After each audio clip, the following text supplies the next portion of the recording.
Grayman Prepping. On this episode of Your Prep for Today, I want to talk to you about baby supplies.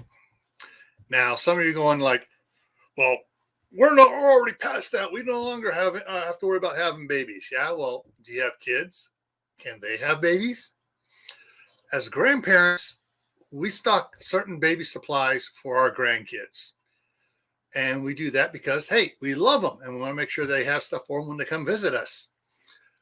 So in a Kawaki situation, end of the world, the balloon going up, whatever you want to call it, there's always going to be babies around. And you want to be able to try to take care of those babies as well as you can. So it behooves you then to try to get a certain amount of baby supplies on hand that you can store up and use whenever needed.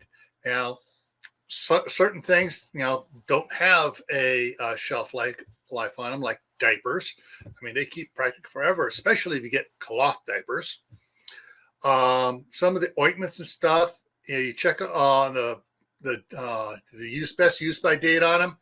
You're going to see that some of these ointments are out 10 years out. Now, so you need to decide what you need to get, what you need to do, and what you need to have on hand for any babies that happen to come into your life. All right, so just think about it. Get out the old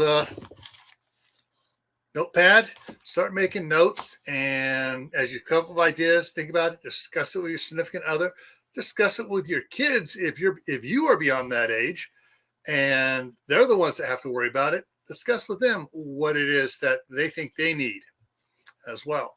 So with that, think to the future generations and get baby supplies. All right.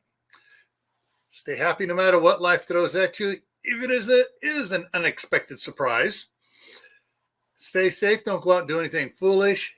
Keep adding to your preps: water, food, medicines, baby supplies, and other supplies you may need. Why?